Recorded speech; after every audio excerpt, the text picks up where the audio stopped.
Oi, gente, tudo bem com vocês? Que bom estar aqui em mais uma aula do nosso projeto estimadíssimo Literatura e Vestibular. Eu sou Maria Luz Marsola, eu sou mestre pelo Programa de Literatura e Crítica Literária da PUC de São Paulo e hoje eu estou aqui para a gente conversar um pouquinho sobre Casa Velha, de Machado de Assis. E, para mim, é uma honra estar dando essa aula aqui para vocês hoje, afinal, eu fiz o meu mestrado estudando justamente esse autor, Machado de Assis. Eu sei que na época de escola nós somos um pouquinho assim, estranhadores de Machado de Assis, afinal, muitas vezes nós o encaramos de maneira muito quadrada ou com uma linguagem que a gente não consegue acessar, mas a gente tem que dar passos aos poucos na obra desse autor. Então, hoje a gente vai conversar justamente sobre isso, sobre como a gente pode não só conhecer este autor, mas também adentrar em suas narrativas, e Casa Velha é uma obra que você pode muito bem começar nessa empreitada.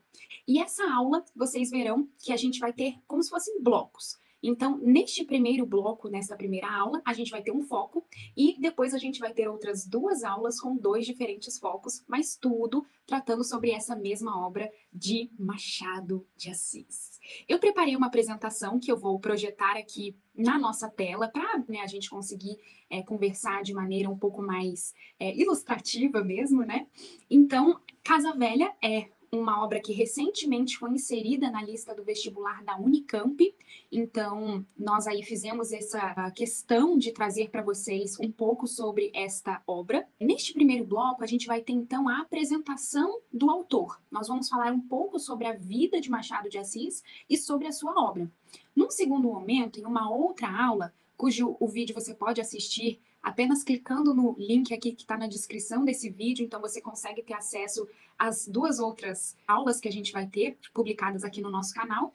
A gente vai ter, num segundo momento, uma tratativa sobre o contexto sociocultural que é representado em Casa Velha e também do período de publicação. Então, como que é esse contexto sociocultural, esse contexto da nossa sociedade, da nossa cultura lá no período em que a história se passa, mas também fora da história, no período em que Machado de Assis efetivamente escreve. Na terceira aula, a gente vai ter propriamente a análise dessa narrativa e, claro, já que a gente está focando no vestibular da Unicamp, eu trago questões da Unicamp para vocês.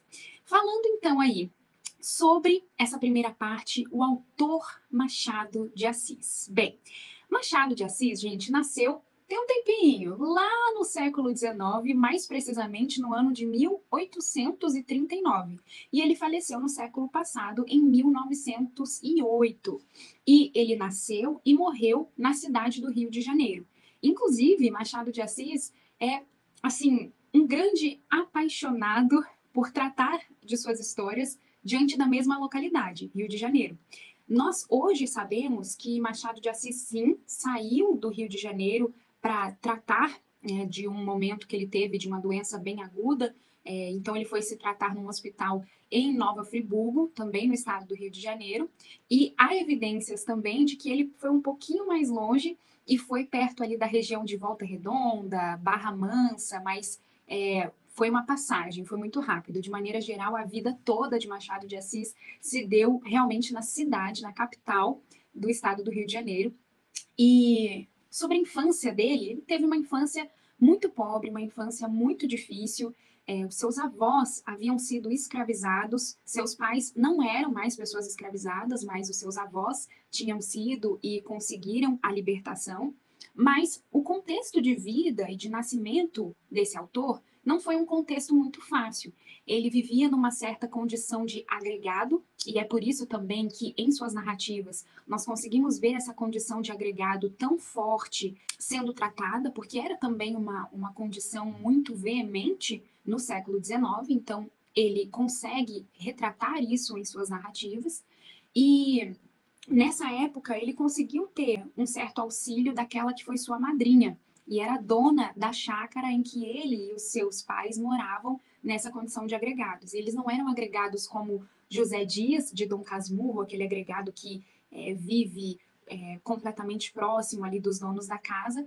Eles eram, na verdade, prestadores de serviço. Então, eles moravam no território dessa chácara, mas prestando serviços. O pai dele era pintor, fazia também serviços de carpintaria. A mãe dele lavava roupas, fazia serviços de cozinha também. Então, eram agregados em termos de moradia nas dependências da chácara, né, no terreno da chácara. E um fato muito interessante sobre Machado de Assis é que ele não frequentou a escola formal.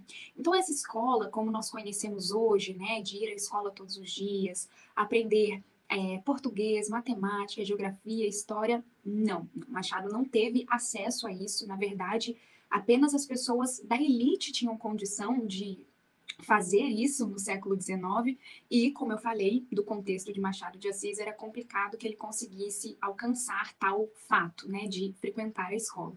Mas há evidências hoje já, graças a tantas pesquisas que continuam sendo desenvolvidas a respeito desse autor, nós temos sim registros de que o pai de Machado de Assis era leitor, porque nós conseguimos rastrear hoje em dia que o pai dele tinha acesso a revistas que ele recebia semanalmente. Então, ele conseguia acessar jornais e revistas do Rio de Janeiro da época e é provável que tenha ensinado para Machado ali as primeiras letras. Então, são suposições que a gente coloca com base nessa confirmação de que o pai de Machado era leitor. E um ponto interessante que a gente precisa colocar como marco da vida desse autor é que quando ele tinha 15 anos, ele decide ir morar no centro do Rio de Janeiro para poder trabalhar em outras coisas. Ele fazia alguns trabalhos de assistência ao pai dele, porque a mãe de Machado morreu quando ele era muito novinho, cerca de 7 anos de idade. Antes de sua mãe, sua irmã havia morrido também. A madrinha que muito o ajudava também havia falecido, então a vida de Machado de Assis sempre foi permeada por muitas mortes em seu entorno.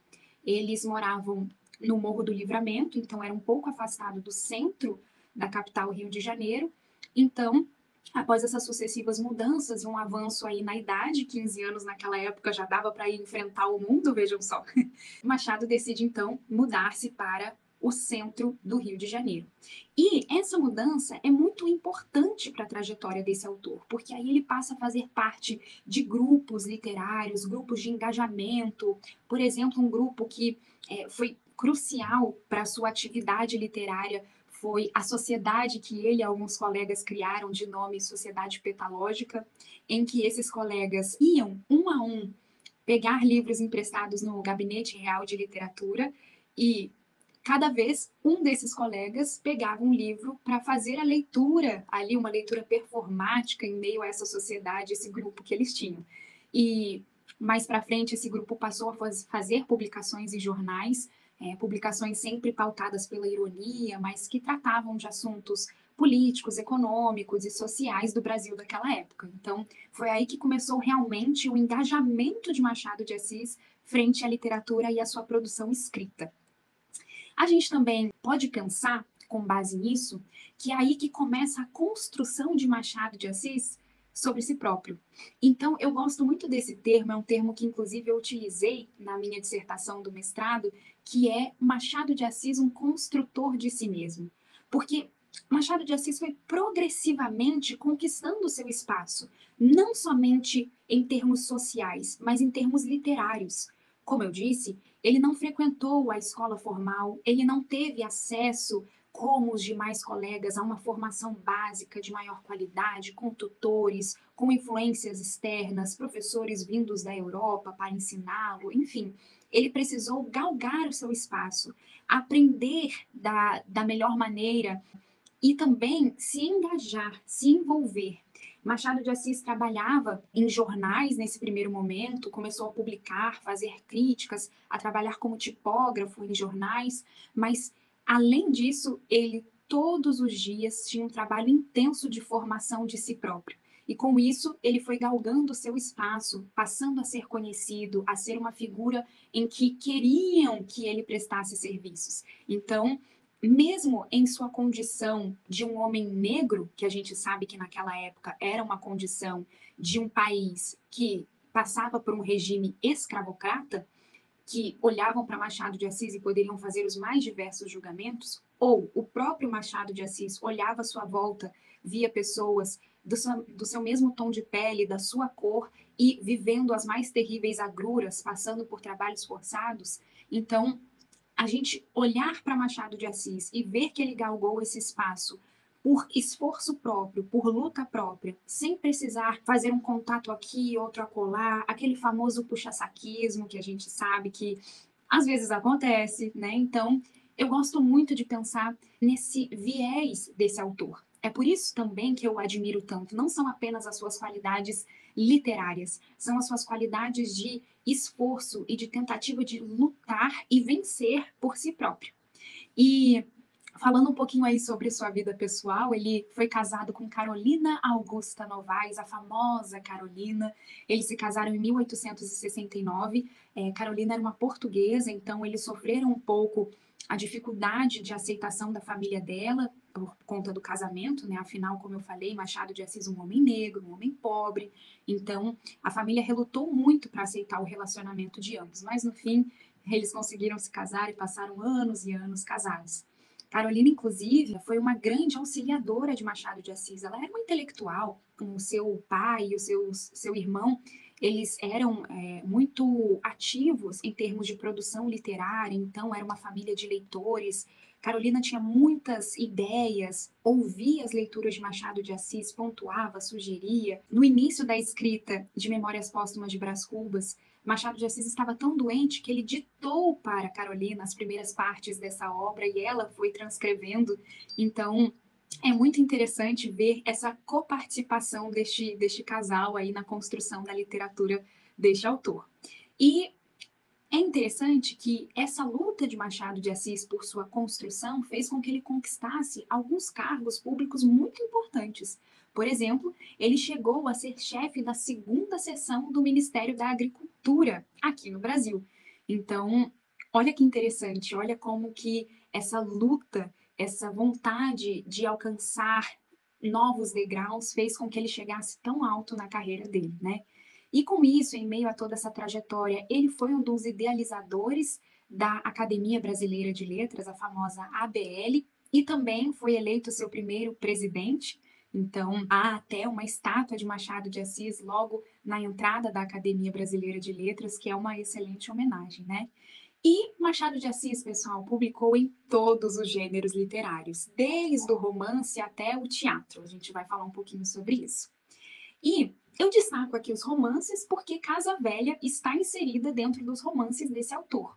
Há quem diga que é um romance um pouco condensado, mas há outros críticos que afirmam que, na verdade, é um conto estendido. Então, Casa Velha, gente, é um livro bem curto mesmo. Por isso surgem essas controvérsias. Que gênero nós podemos enquadrar a obra Casa Velha de Machado de Assis? Aqui eu vou enquadrá-la como um romance, mas eu não acho que essa questão vai aparecer aí na prova do vestibular da Unicamp, porque é tanta controvérsia que há que eu não creio que a comissão organizadora da prova vai mexer nesse vespeiro. E eu elenco aí alguns não, todos os romances do autor. Então, primeiro ele publicou Ressurreição, depois A Mão e a Luva, Helena e Yaya Garcia. Esses 4 romances são enquadrados no que alguns críticos chamam de primeira fase do autor, ou então a fase romântica de Machado de Assis.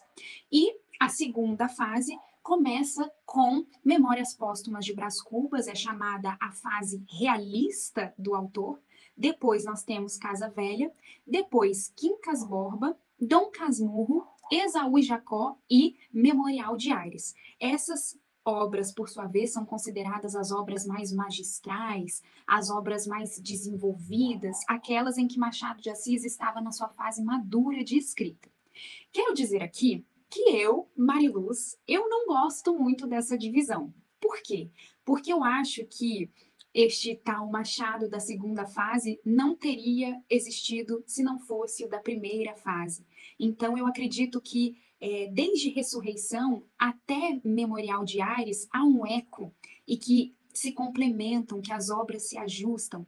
Há, óbvio, né, uma progressão, sim, em termos de escrita, isso é perceptível. Eu até convido vocês a lerem, por exemplo, o romance Helena e depois lerem Dom Casmurro. Há, sim, algumas diferenças em termos de qualidade em si da escrita, de desenvolvimento das personagens.